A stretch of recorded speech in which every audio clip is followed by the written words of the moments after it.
Okay, so welcome everybody to another cheese and wine pairing event with me and Patrick McGuigan, this time for WSET School in London. Some of you might have been to some of our actual events at the school in Bermondsey Street, where myself and Patrick have collaborated with the Academy of Cheese to bring you some different events. And we recently collaborated, didn't we, Patrick, for a project that you were doing, the British Cheese Weekender?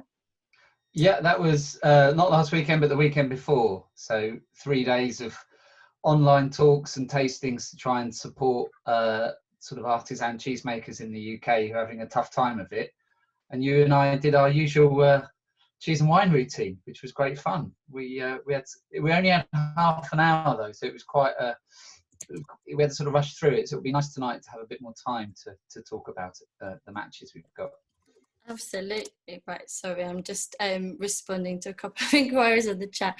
So there is a school Zoom, but that's just blank. It should just be me and Patrick that you need. So Lydia Harrison, you can pin or spotlight our videos. It should come up, and we've got a few slides for you to see as well. So Patrick, if you find Patrick and just pin his video, that means it should come up on your screen. It's just because we've got two presenters, but hopefully if you can find those.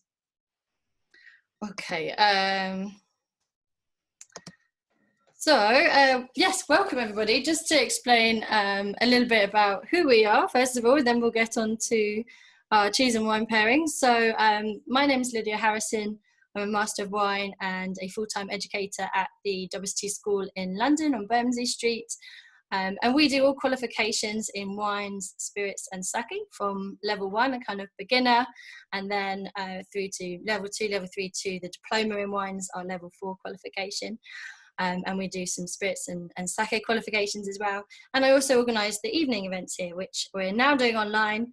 And we have done some cheese and wine tastings before with Patrick. And it was a real natural fit, wasn't it? When we started working with the Academy of Cheese, that also do qualifications in cheese, parallel sort of level 1, level 2, etc.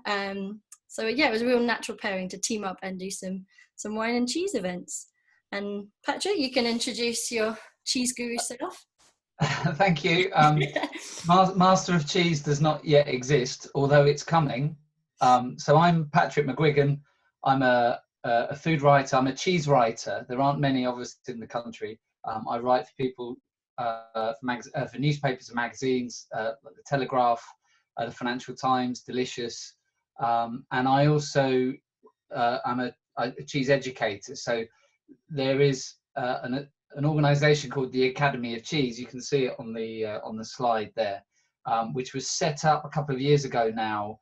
It was a sort of cross-industry collaboration. So cheesemongers, cheesemakers, cheese wholesalers came together to set up an educational qualification, similar in some ways to the WSET. So we've I think there's been about 1,500 to 2,000 people who have taken level 1, which is a 1-day course, and then we launched level 2 last year. I teach both those courses, and eventually we'll get to level 4, which will be Master of Cheese. We're working on I work with the Academy to sort of put together some of the coursework and so on, and we're working on level 3 at the moment, but it's all been held up a bit.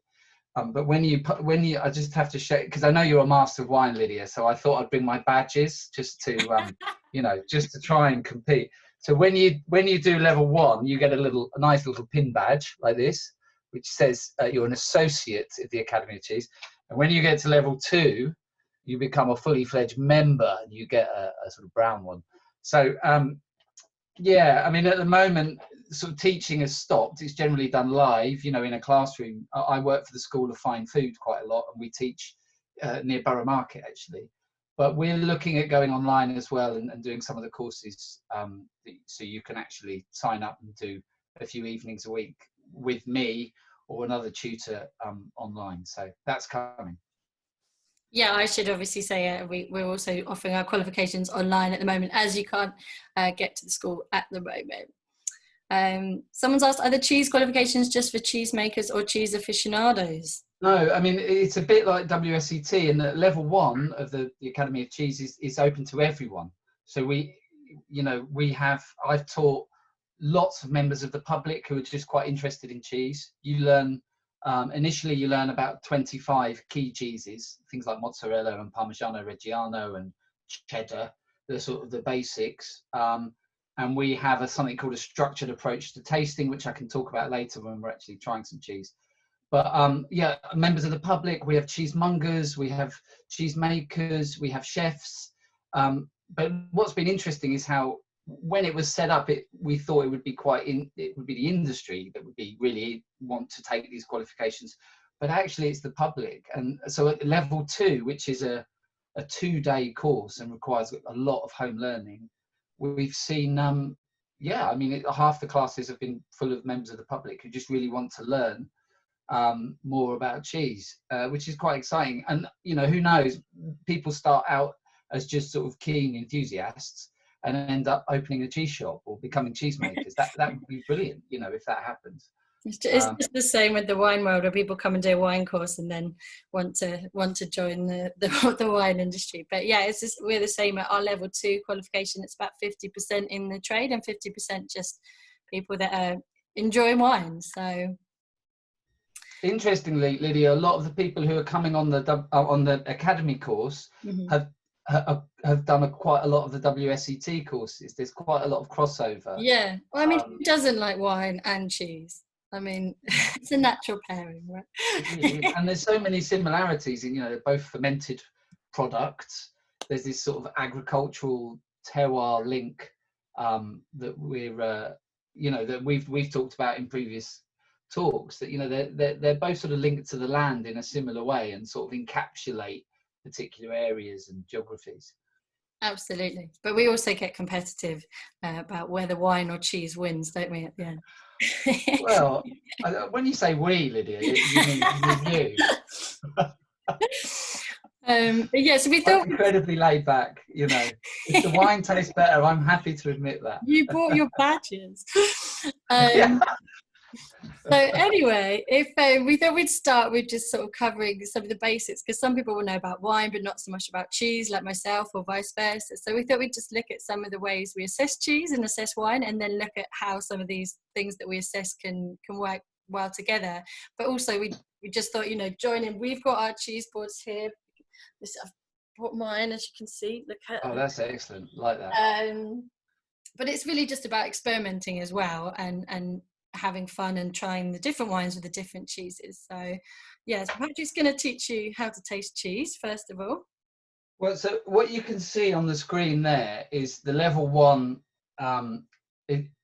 This is how we formally assess a cheese, and you learn this at the Academy of Cheese. And actually, it's very useful. I do a lot of cheese judging.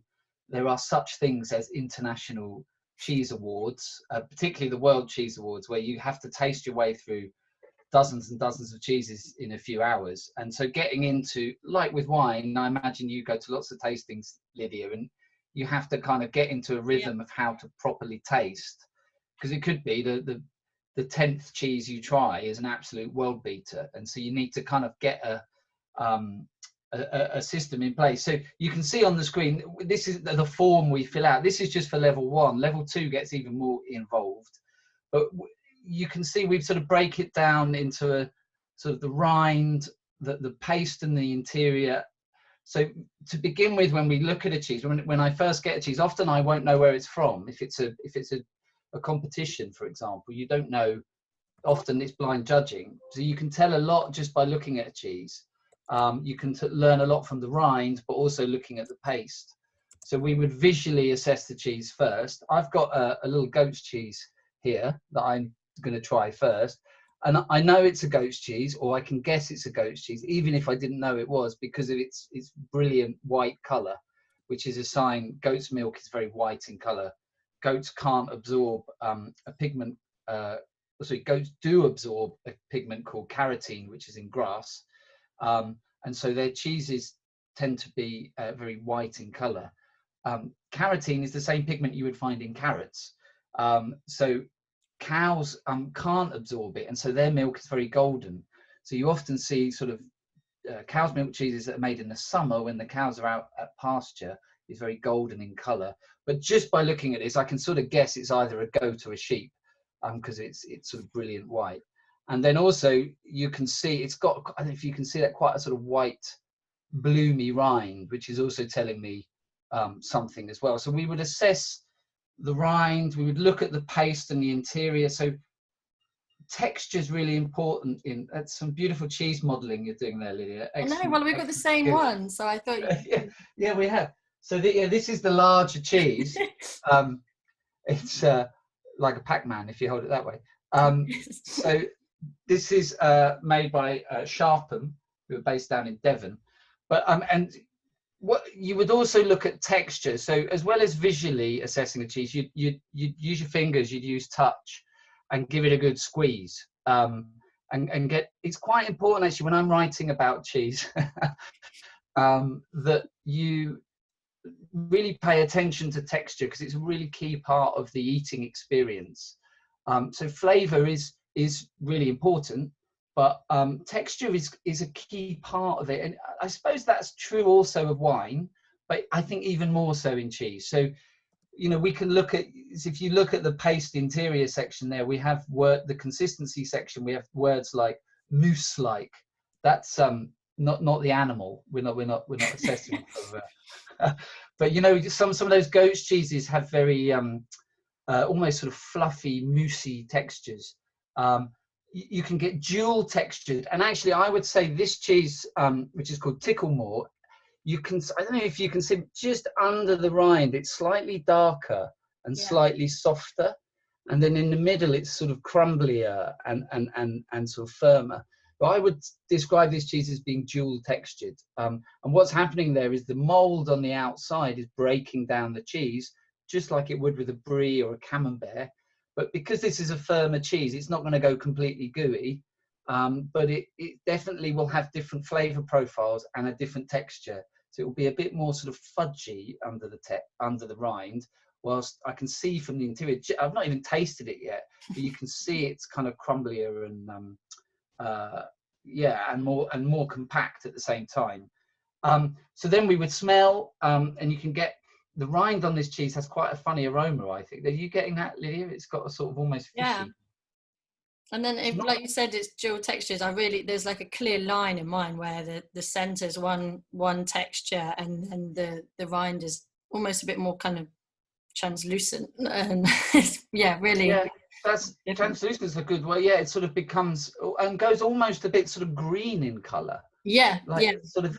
While it's still brilliant white in the middle.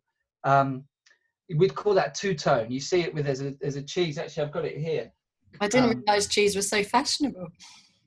So this is Gorwith Caerphilly, and you can see the same thing going on here. Yeah, they're quite similar cheeses actually. This is goat's milk, and this is cow's milk, but you can see that darker band where it goes two-tone, and you get lovely sort of mushroomy, earthy notes from under the rind. You can see on the Gorwith, it's got a really lovely mixed rind, lots of different molds, and perhaps even some yeasts and stuff growing on there. And they sort of change the texture of the cheese. So then we would smell, and at level one, we're just looking for, is it like a high intensity or low intensity? And you look out for things like ammonia, which you get with very soft cheeses. When they're a bit overripe, they can smell a bit like, like urine, basically. But I mean, and that if it's very high in ammonia, that's kind of would be considered a fault.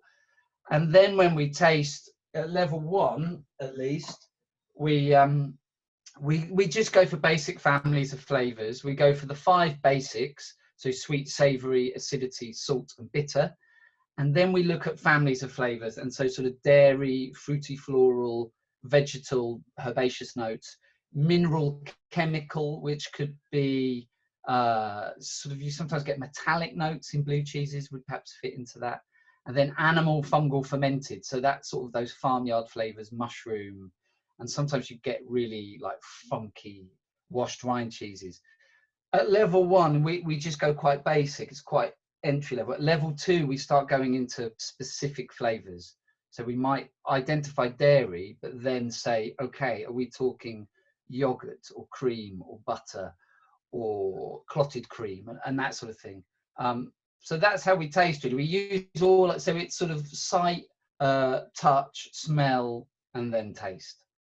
And as you said before, the rind or the outer parts can taste quite different, can't they, to the inside as well? So you almost have like different parts of the cheese with different tasting notes. Yeah, and on level 2, we have sort of areas to write notes on that. So you would actually, for flavors, you might have an area where you make detailed notes on, mushroom and earthy under the rind, lactic and lemony in the center with a, and also comment on the texture. So fudgy near the rind and brittle and flaky near the center, for example. Really? The thing is with cheese, Lydia, where cheese does trump wine in many ways, is that you have one vintage for wine, unless you're blending and doing cuvées, and I suppose, but typically you have, so that's like a year in a bottle, basically. Also, cheese constantly changes. When you're talking about artisan, small-scale cheesemakers, it literally changes day by day. If you're making cheese every day, it depends what the weather was like outside, which bit of the field the animals were grazing. If they're grazing on nettles and wild garlic, it will impact the flavor. If they're on clover and grass, it will impact the flavor. If they're in the shed eating hay, that changes the flavor and texture. So literally every batch is like a vintage. And it can be quite frustrating. You think you know a cheese and then it's completely different the next time you taste it. I quite like that. It's quite fun you never really get on top of it. Yeah. I think wine is the same, but just more in an elongated way, like as it ages, or vineyard to vineyard comparisons. So yeah, let's just have a quick look at how to taste wine, and then we're going to get on to our pairings, and we can talk through some of these tastings as we go. So that's the World Cheese Awards there, just to give you an idea. When you're tasting, a table there at the front would be like, that's what I would have to taste through in about 3 hours. Yeah. And I just wanted to show you, we use often with big cheeses, rather than, if we want to grade them and test them before they're ready, we use something called a cheese iron. I don't know if you can see that.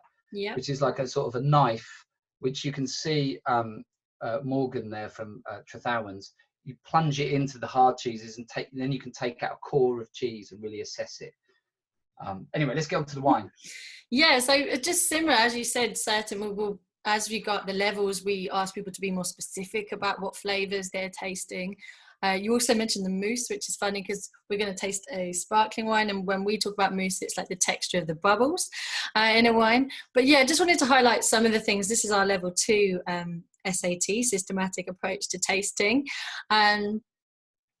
And yeah, as you can see, just to highlight some of the key things, we won't go through everything like color and that's not so crucial to cheese and wine pairing, but what is flavor intensity. So on the nose and the palate, we'd say is something pronounced or quite delicately flavored.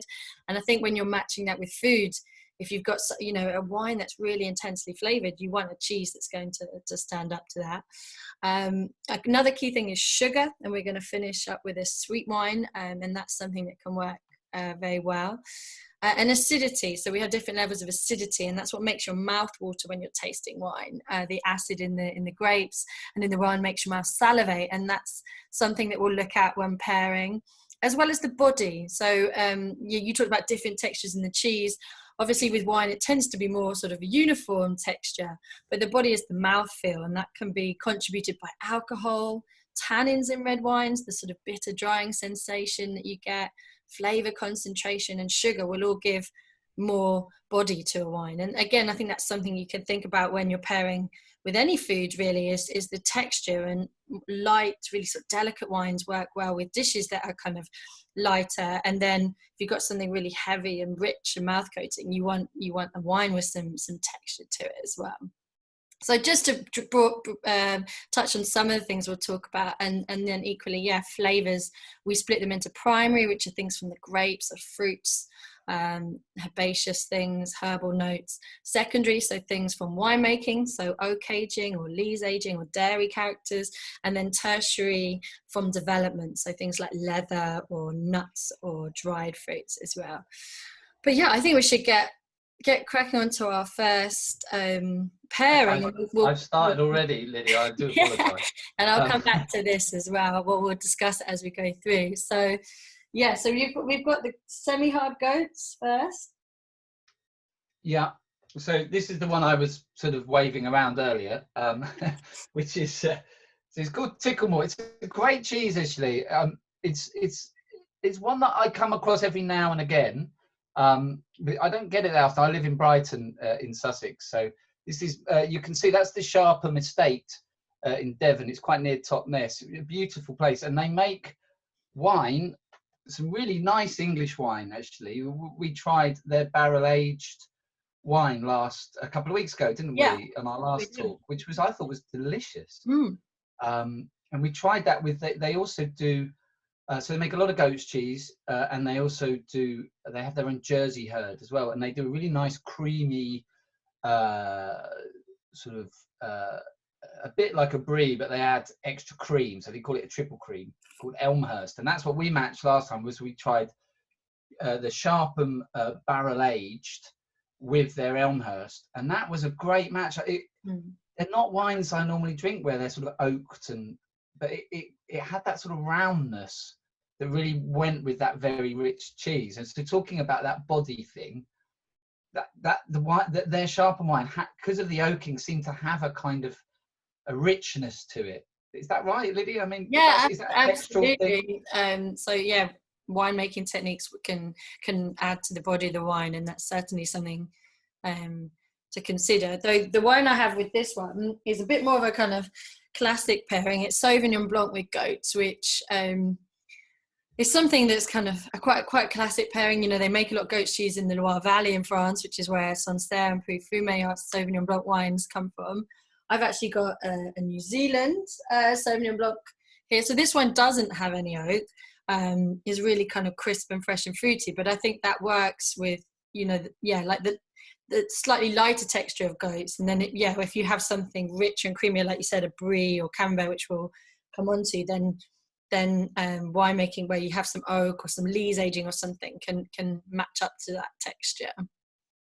But this is so Ticklemore, which is a cheese I'm trying from Sharpham, is an unusual one. It's not like the Loire Valley goat's cheeses. No. So the Loire Valley goat's cheeses, you call them sort of lactic cheeses. Mm-hmm. And what that means is you add your starter cultures to the milk, and then you leave the milk to acidify over a really long period. So there's like it's sort of almost ferments by itself without the addition of rennet.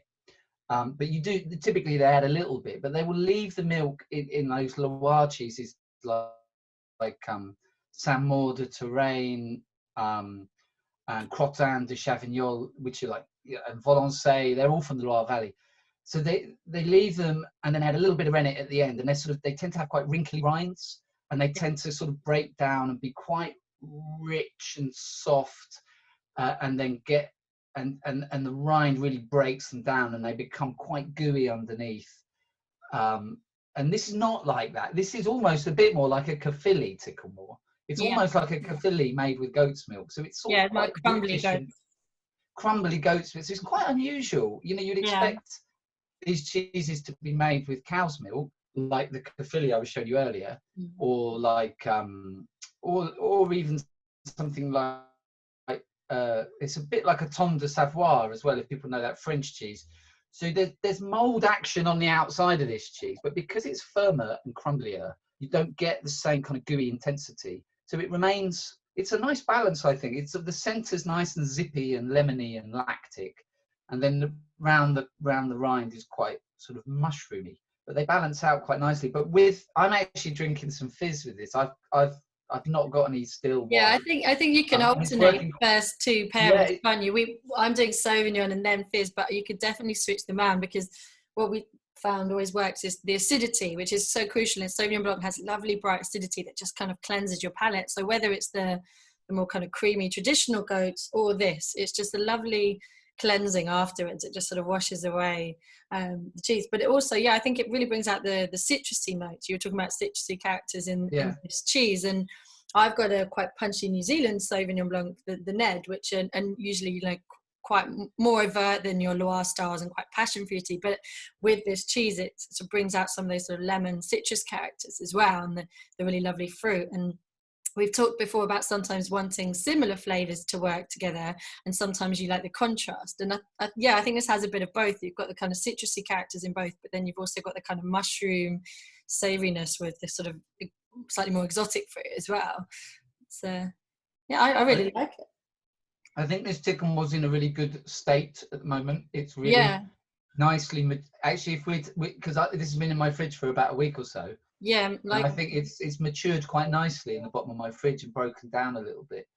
That the white molds that you can see on these cheeses, and you find them on Camembert and Brie, is a type of fungus called Penicillium camemberti, or sometimes known as Candidum. So when you see that, you know that mold will work on the paste of the cheese. So with soft cheeses, it really breaks them down. And you get, you know, if you think about a Brie de Meaux, it will just go all the way through and you'll just have beautiful goo. But that action creates interesting flavors. So, you know, these cheeses are living, breathing things, in that you actually have a living organism. The fungus on the outside is actually changing the cheese over time. So even in my fridge, you know, this cheese looks quite different to a week ago, which I think you know, you're kind of doing your own cheese maturing at home. I'll talk a little bit more. We have a softer cheese later, and I'll talk a bit more about how that works and what you can do at home to make sure your cheeses are in good nick. Because actually, the domestic fridge is not a very nice place for cheese. You know, they like cool, damp cellars. And the domestic same as wine. Yeah, exactly. So many details. But yeah, fact, what I do enjoy. Sorry. Go on, Lydia. Sorry, you go. No, carry on. I was just going to say the crottin de Chavignol, those classic Loire French cheeses, the caves that they aged those in were originally wine caves, but when phylloxera hit France and took out all the vines, they had these wine caves where they didn't know what to do with them for a while, and so they put cheese in them. And crottin de Chavignol is, you know, so there is that link. There's that really historic link between cheese and wine in that part of France. Oh, definitely. And yeah, I mean, the same goes for the wine. You want some humidity, and you don't want it to be too dry or too hot or too cold. The tuffeau in the Loire, the tuffeau rock, is a sort of really good temperature control. And yeah, they'll store the wines under in the same cellars as well for them to mature. So many crossovers. Right. Shall we move on to the next pairing? There's some questions coming up. I saw something about where is the academy based. I think Tracy's on it. Tracy's answering some of that, so I'll leave that to her. But yeah, just, I mean, I think you can experiment, but I think definitely if you have sort of creamier style cheese or goats, then a white wine with acidity and some sort of fruit flavors, sort of so unoaked, usually I think is a good pairing. I think that always complements quite well. I like someone's asking, is Riesling a good pairing? Yeah, similar, exactly. Also aromatic, high acidity would work. So yeah, I mean, you just like, there's no right or wrong. You have to kind of work out what you like. But yeah, I definitely think the kind of the aromatic fruit flavors of Sauvignon Blanc or Riesling, and like you can see pictured, and the high acid I particularly enjoy with those sort of, would you say creamy? Maybe not creamy for goats, but sort of mouth coating. You know, the way it kind of. No, they are not so much Ticklemore, but those kind of normal, classic, the goat log, you know, or the little pyramids, and those they really coat your mouth. They're very sort of they are creamy. I mean, there's a word that's overused, and I'm always moaning that everyone describes every cheese as being creamy, but actually they genuinely are. And so there's something having that acidity to pierce through is really good. I like those northern Spanish and northern Portuguese wines. Is it like Verdejo and Godello? Yeah, it's very similar. Verdejo is very similar to Sauvignon Blanc. Yeah. Equally, I put as an option, I thought it was a bit niche, but if you were really sort of into British wines, Bacchus is quite similar as well, sort of really herbaceous, and a lot of English wines have really high acid anyway, naturally, because we're a cool climate. So anything from a sort of more cool climate and really kind of fruit forward, I think Albarino even, would work with that sort of style cheese. All right, I'm going to move on to the next slide. Just a quick question, Lydia. Why was there a load of fruit and vegetables on the But that was just some of the typical flavour characteristics that you get with Sauvignon Blanc. Okay, sorry, just checking. Yeah, so that's why I put those images. It just sort of, rather than just put a bunch of grapes, I thought those are sort of fruit characters, or what we call primary characters, things like green bell pepper, asparagus, grass, citrus, everything through to sort of stone fruit, tropical fruit is what you can get with Sauvignon Blanc. Someone's asking about, does cheese have to be served at a certain temperature?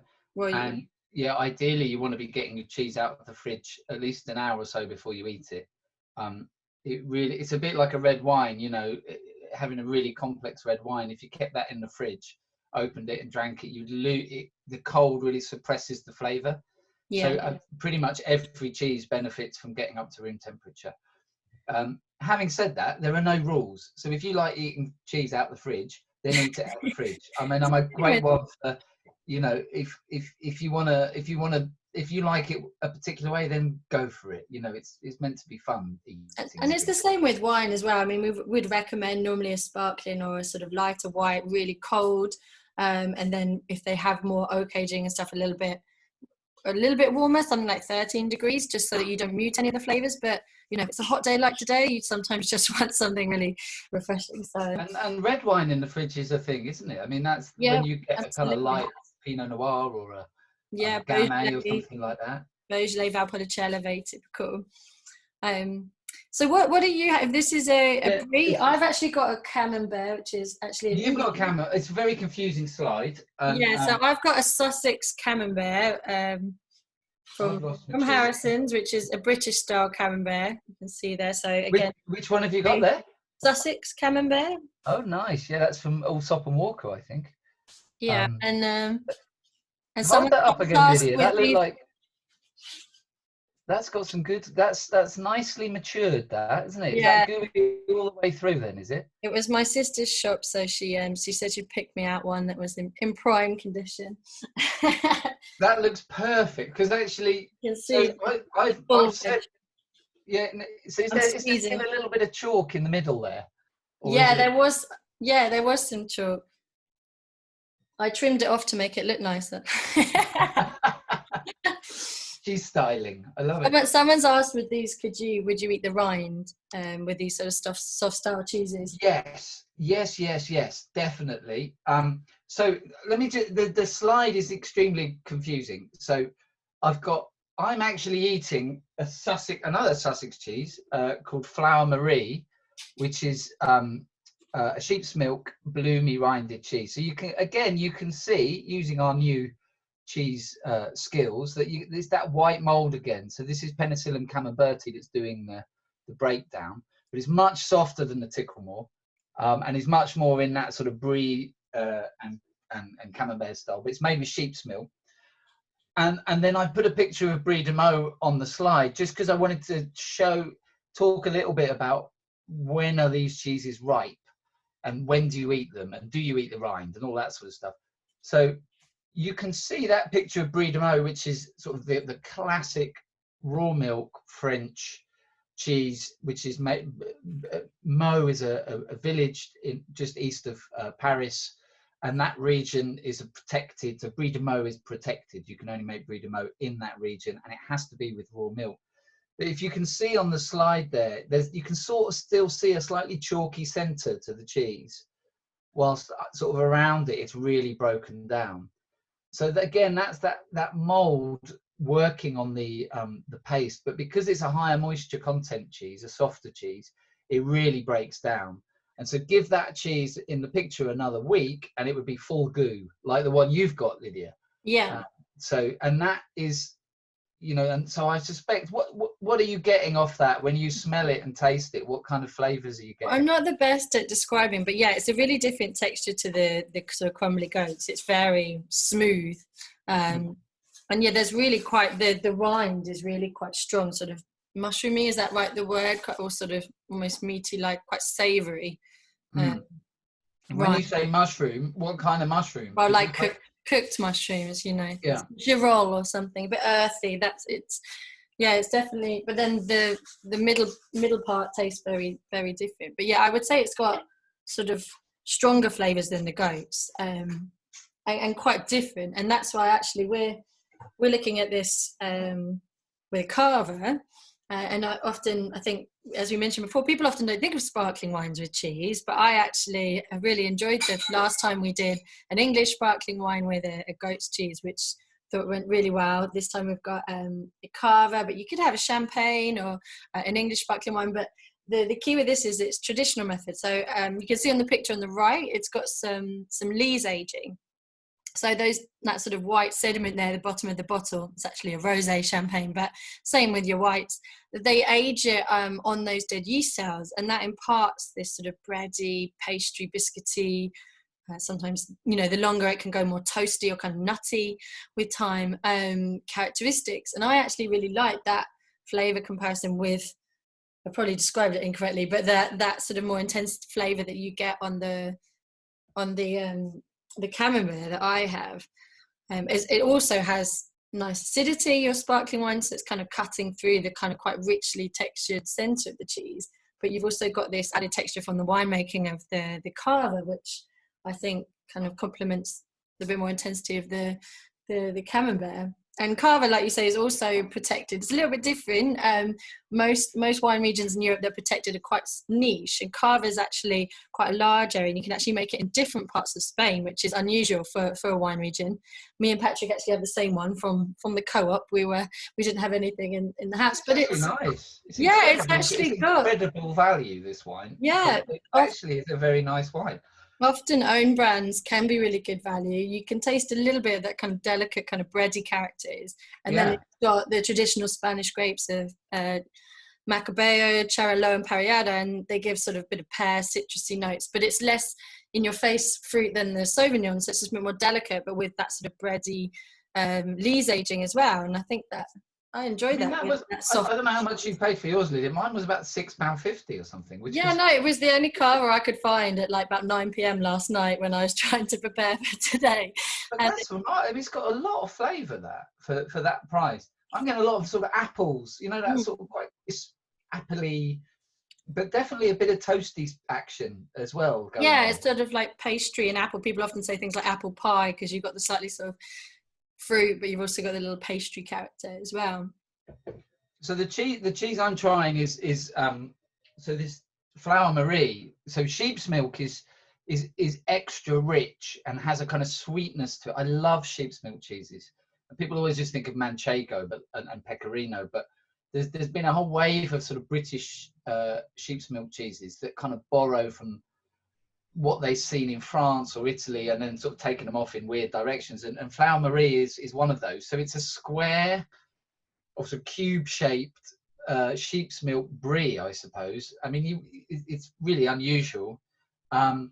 Sheep's milk is incredibly rich. So it has about twice the butter fat of cow's milk.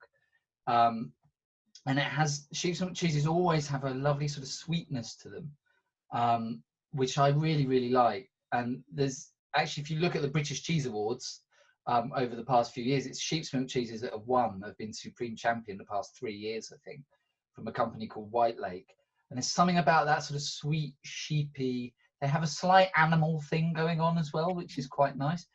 But with the toasty notes and the apple and toast and the sweetness of the milk, so the apple-y, toasty notes of the wine and then the sweetness of the milk, it's a really lovely, really lovely. Yeah, I really enjoyed that one. So here's more sparkling wine with cheese. I actually think a lot of people wouldn't think of it at the end of the meal, perhaps, in British culture. But I think it's actually really nice, and it's a kind of lighter pairing, isn't it? The Carver is like only 11.5%. It's not anything too heavy, and it's actually a really nice palate cleanser as well. I mean, because the thing with cheese is everyone always just thinks you have cheese at the end of the meal. Yeah. Or if you're French, you have it before pudding, which is what I do. I always have cheese before. Me too. Because I'm always worried that if I have the pudding, I'll fill up too much on the pudding and won't have room for the cheese, which would be a disaster.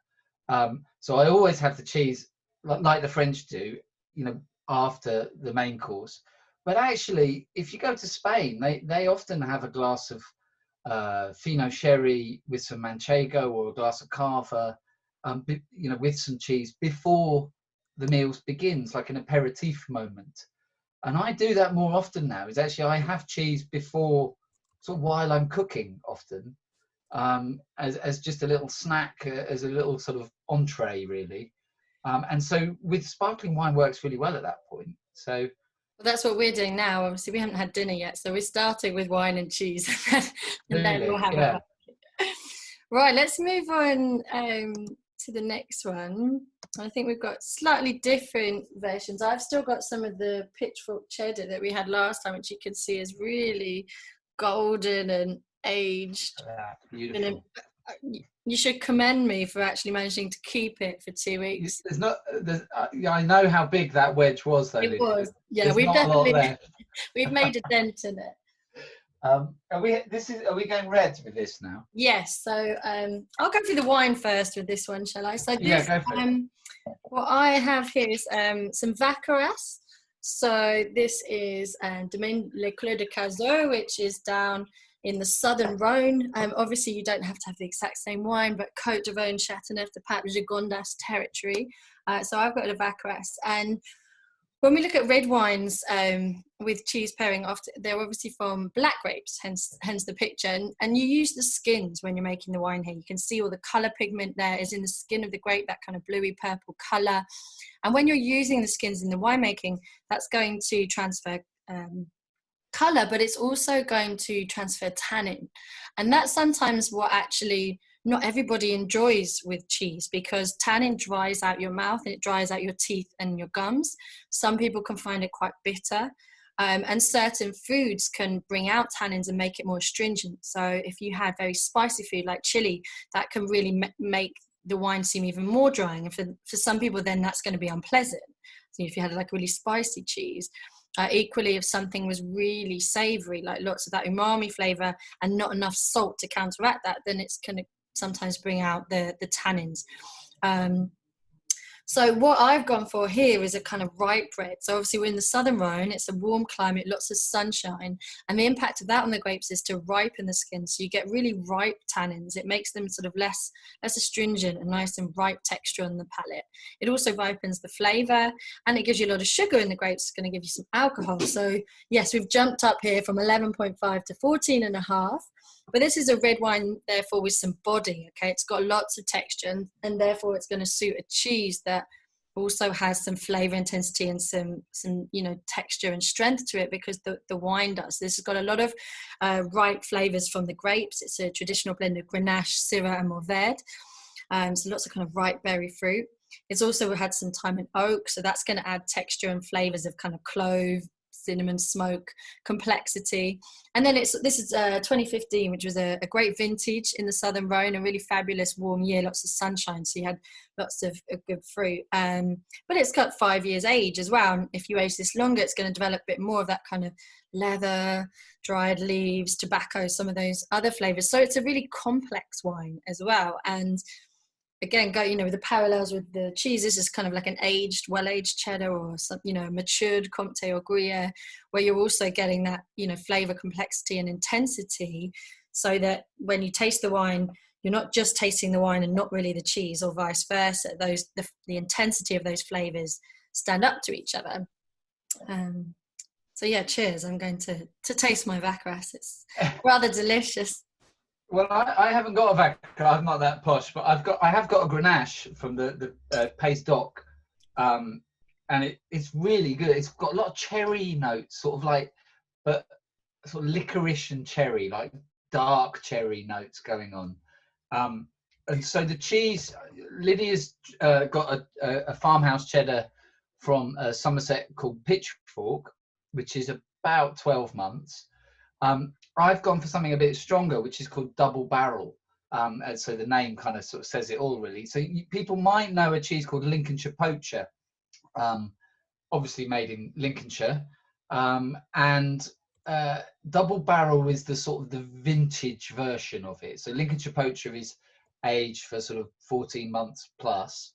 Double Barrel is more like 2 years. So they take it on, and aging cheddar in this way, the flavors intensify and become stronger, particularly with these kind of cheddars, which are sort of more traditionally made.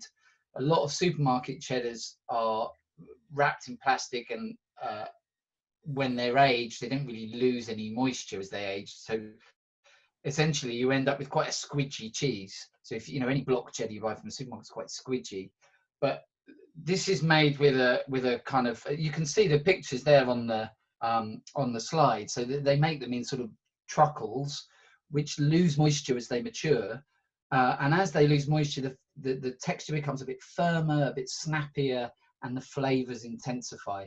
So double barrel is like, it's full on 2-year cheddar. Just, you can see the cheesemaker there. His name's Richard Tagg, who's their head cheesemaker. He plays the trombone as well, which I always think is quite a nice little aside. And so when he's waiting for the milk to ripen, he'll go off and play his trombone for a bit. But what he's doing there is called cheddaring. And so, you know, cheddar is made. Cheddar is the name of the cheese. It's historically made in the village of Cheddar, which is in Somerset. It's also a verb. And what you do to cheddar is those are curds, you cut them into those loaves and you turn them and stack them.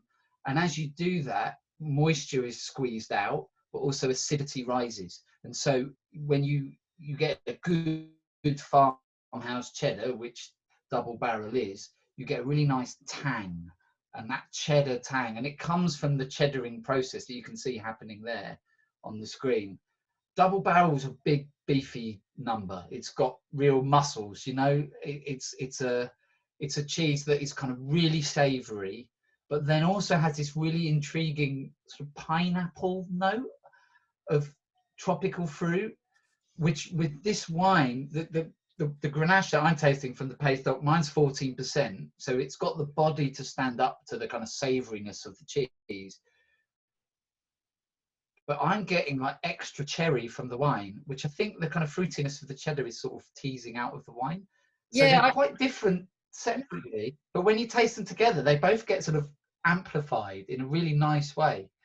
yeah, and you always talk about that, is like sometimes that's the ultimate goal, isn't it, is to have the wine and the cheese that just sort of lift each other up. And yeah, I'm really enjoying that. Like you say, it's almost like this sort of savouriness is bringing out the sweet sort of strawberry ripe fruits, even more of the wine, but then you've also got the sweet spices, a little bit kind of cinnamon, clove, complementing, but they both got the power and the muscles, the flavour intensity in the body, that is sitting side by side nicely. So, there's a few questions coming in, Lydia. There was a few people asking about where can you buy good cheese in a supermarket? Yeah, Tracy did put in some of that, but yeah, the Academy of Cheese have put a list on their website, haven't they, of cheesemongers and things that are delivering direct and doing sort of parcels that you can get your hands on in the current situation. So people don't. Tracy Colley, who's answering a lot of the questions on the on the group chat, is she works for the Academy of Cheese. She's their operations director, and was my partner in crime for the British Cheese Weekender. And she's right. Actually, supermarkets do a very poor job. Most supermarkets do quite a poor job with cheese. It doesn't really fit in. Good cheese doesn't really fit into their distribution model.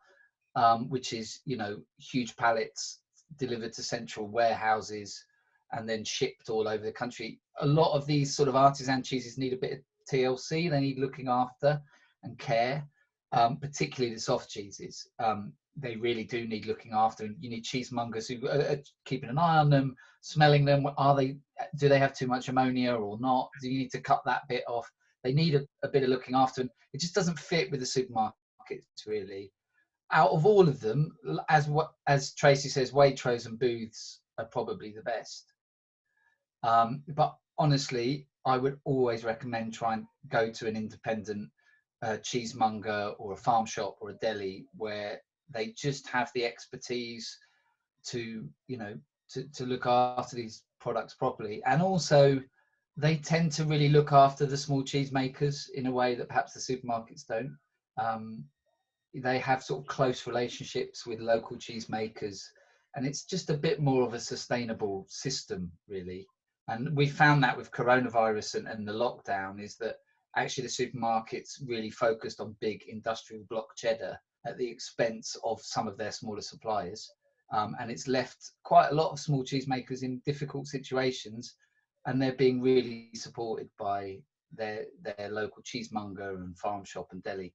So yeah, I always try and buy my cheese from a good independent, for my own benefit, really, because I just think you get better cheese. Should we do the last pairing? Okay, We can do some questions at the end as well, and but yeah.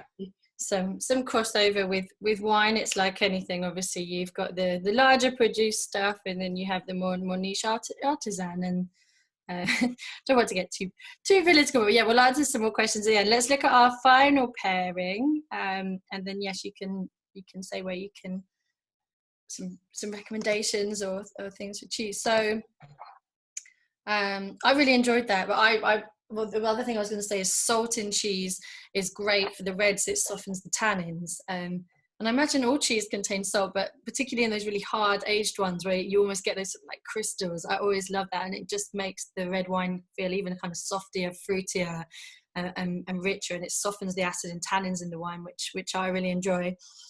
And again, we've gone for a kind of classic one here, but you can go more unusual. We have done some other pairings, and well, you haven't talked about your green tea and things yet, Patrick, but we've gone you always look a bit disapproving if I go off wine, then you know.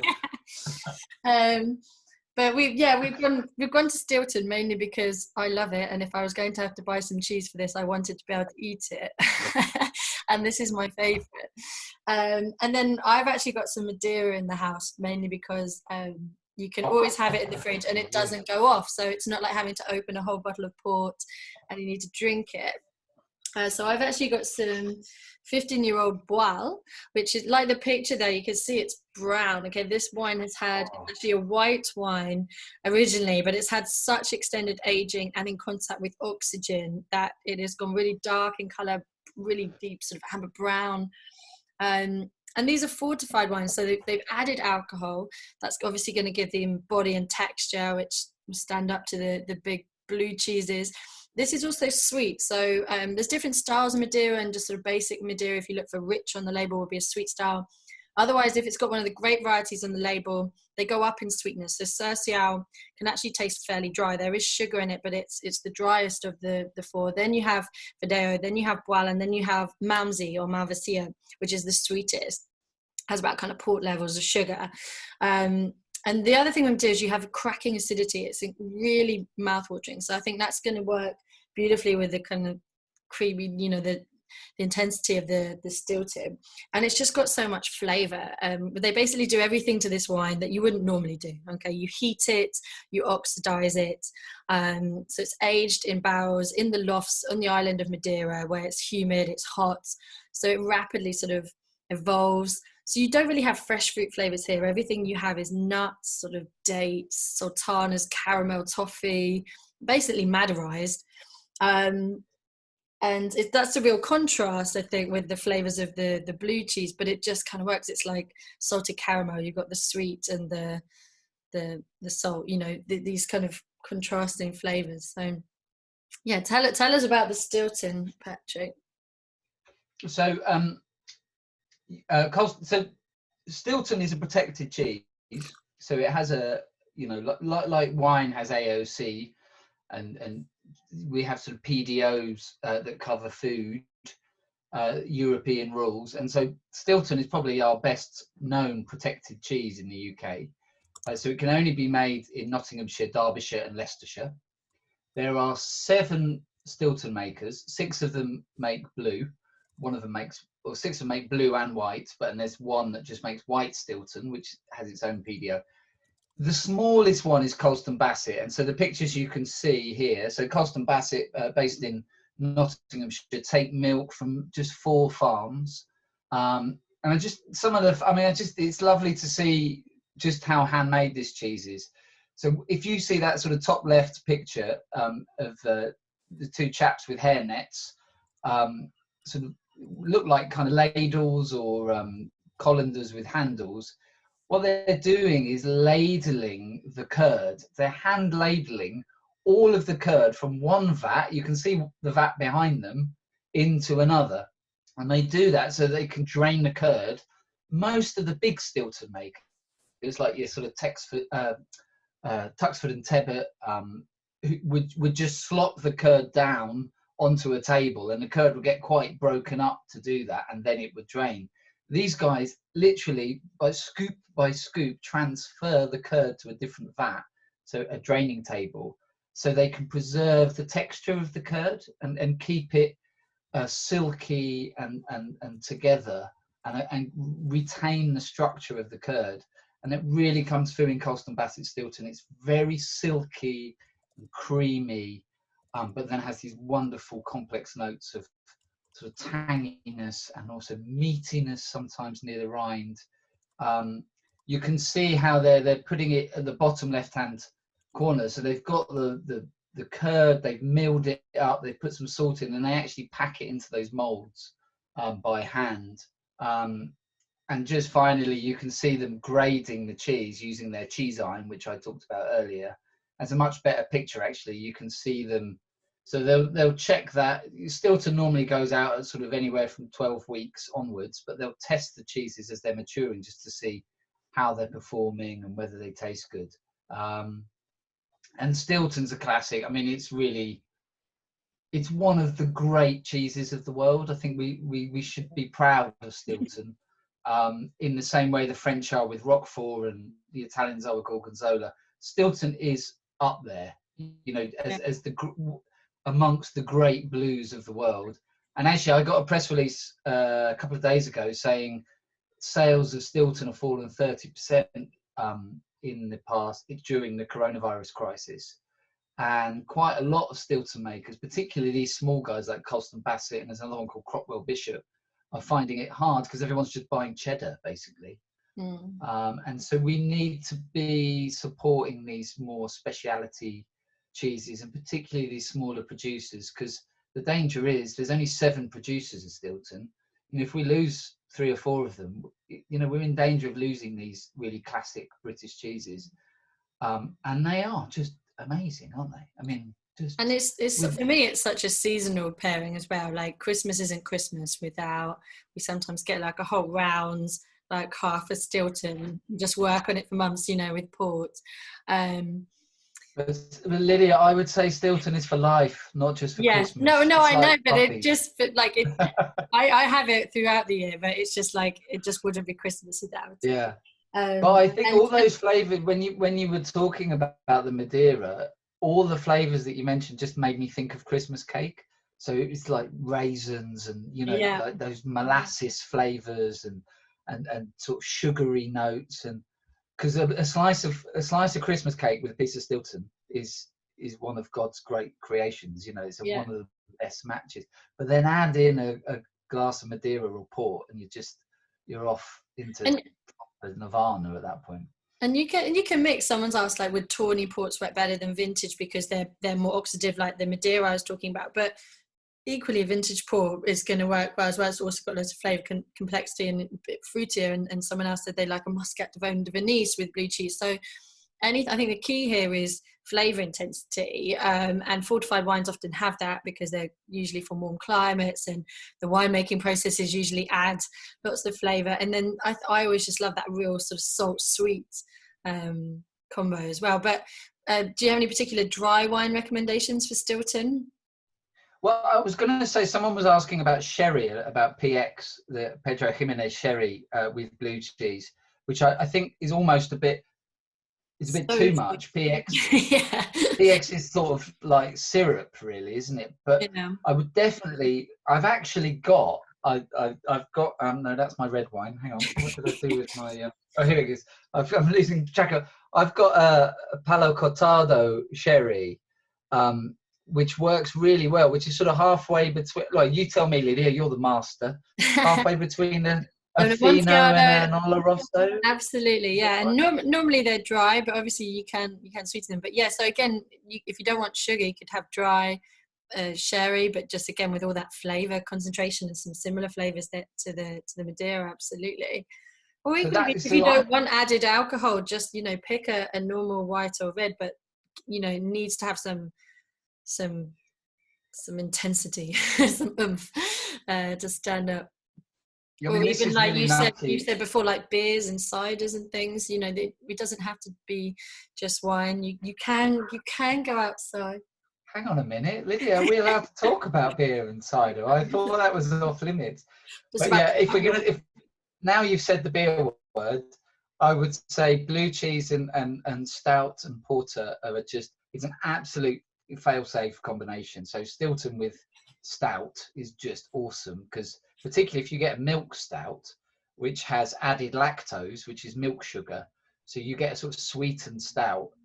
And I like the fact that what they sweetened it with is a milk sugar. So it's this lovely match. If you put that with a blue cheese, that works really well. Um, Anything sweet with blue cheese is kind of gonna work. I've found. I actually did a tasting once where a woman came up to me and said, "I don't like beer and I don't like blue cheese." And I said, "Try this blue cheese with some stout." And she tried them together, and she was like, I like, that's amazing. I like together. She liked them individually. She didn't. That's so Um, funny. but and so I felt like my work there was done. You know, that I could sort of, you know, I could knock off early on that one. But yeah, I think sherry's. I love sherry. Oloroso with blue cheese is a good one as well, because that sweetness. Brilliant. Right, let me just recap that. I just put this slide up earlier, and I think it's a little bit technical, but it's just some of the key pointers. You can take a screenshot if you like, that we've sort of covered. So if often if a food's sweet, you want a sweet wine, because otherwise it can make the wine seem very dry and astringent. But when it's the other way around, when the wine is sweet with the savory, you know, unsweet cheese, it can work incredibly well. But these are the things that are kind of a little bit more risky. You're going to make your wine taste harsher, basically bring out the acid and tannins, so something to consider. The good thing about cheese is there's always a lot of salt, which is wine's friend. It's going to soften tannins and acidity and make things fruitier. Also acidity as well, so high acid in wines is really good at cutting through fattiness in cheese, or pairing with acidic things. So yeah, just some, and then the flavor intensity that we've touched on as well is like kind of matching the intensity of the cheese and the intensity of the wine, so nothing kind of, neither overwhelms the other. But yeah, I mean, obviously I think the key is experimentation as well, isn't it? Obviously if you don't like sweet wine, then experiment with what you do like, and different cheese styles, and nothing's really outside, nothing's, you know, not possible. It just depends on your preferences. So Tracy says Welsh halloumi on the barbecue is calling her. So yeah, here's our details of, you've got the Academy of Cheese if you're interested in cheese courses, you've got the WSET school in London for our wines, spirits and sake courses, and both mine and Patrick's details as well. I'll stop the recording now, but we'll stay on and answer some more questions so you can get more outrageous. I was just going to say, before you finish, Lydia, I'd just like to say I am going to start. One of the new things I'm doing during the lockdown is I'm going to start doing some more online talks and tastings, and possibly actually doing the Academy of Cheese courses online. It's something I'm looking to do in the next few weeks. So if people are watching, you know, follow me on Instagram and Twitter, or drop me an email, and you know, I'll let you know about courses when they're going to happen. But yeah, I think it works quite well. So yeah, look for me, and I'll help you out with some cheese knowledge. And as soon as the school is back open for events, we'll definitely be doing some more actual cheese and wine tasting, so you can taste in person, not just watch me and Patrick eat cheese and drink wine on your screen. But yes, thank you everybody for tuning in.